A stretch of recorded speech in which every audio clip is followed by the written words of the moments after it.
The world is littered with stories of ghosts and ghouls. Legends and myths abound from the darkest corners of our world, telling tales of the horrors that exist on the fringes of society. Today, we dive into one more of these horrors.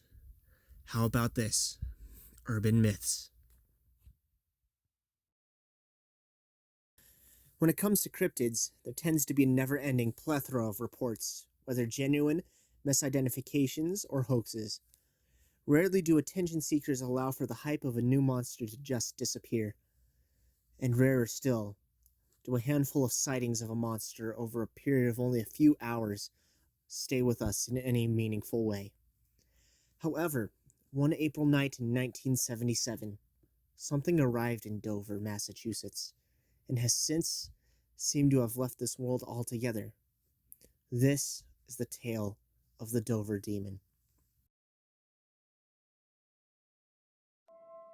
It had been a relatively normal evening for 17-year-old Bill Bartlett and his two friends, Mike Mazoka and Andy Brody.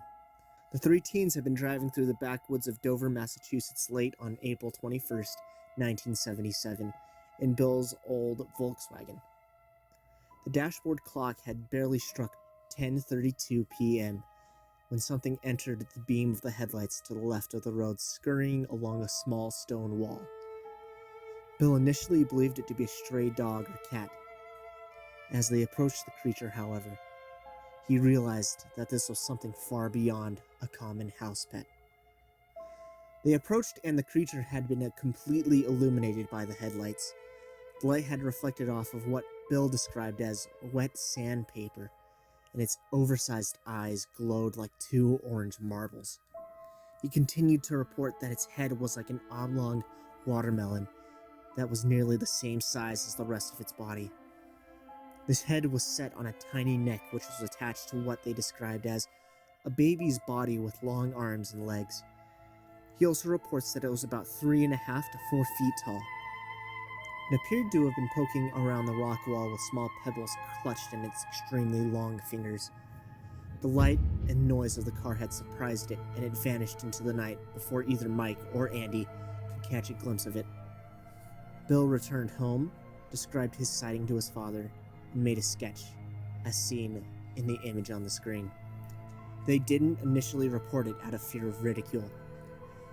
Had this been a one-off encounter, this could have easily been chalked up to misidentification or a flat-out hoax. However, an hour later, another encounter cropped up.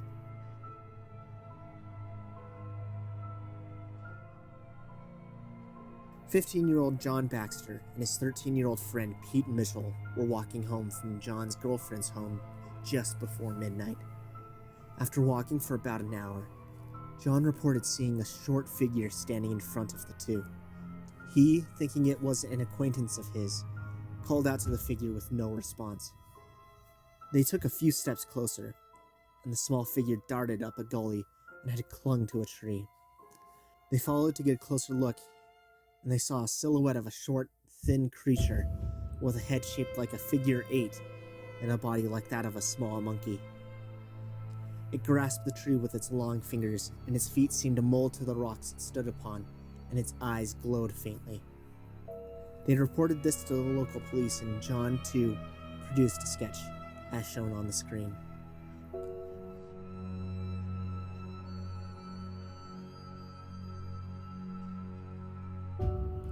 The next day, 15-year-old Abby Brabham and 18-year-old Will Trainter would also report a similar creature on the side of the road from their car. They described a monster similar to what both Bill Bartlett and John Baxter had described, save it had green eyes this time. Abby claimed it to be the size of a goat. The next day, the town was in a frenzy about this beast roaming the forest. Bill Bartlett came forward and reported his encounter. Skeptics attempted to explain the creature away as just a small moose calf, though no wild moose were found in the area at that time. Skeptics attempted to explain the creature away as just a moose calf, though no wild moose were in the area at the time. Others claimed a coordinated hoax, even though there was no evidence of the witnesses having known what each other had been reporting beforehand. due to the similarity of description that this creature had to the infamous alleged species of extraterrestrials known as the Greys. It wasn't long before UFO enthusiasts and investigators took interest. Cryptozoologist and ufologist Lauren Coleman coined the term Dover Demon and enlisted the help of other ufologists, Joseph Niman, Ed Fogg, and Walter Webb. They conducted investigations into the event and came up empty-handed. They did, however, express their doubts that this was extraterrestrial. After these 3 encounters, the Dover Demon apparently vanished, as no other encounters to this day have been reported. One theory states that the Dover Demon was in fact a Manigishi, a small race of trickster peoples that existed in the folklore of the Cree Native American tribe.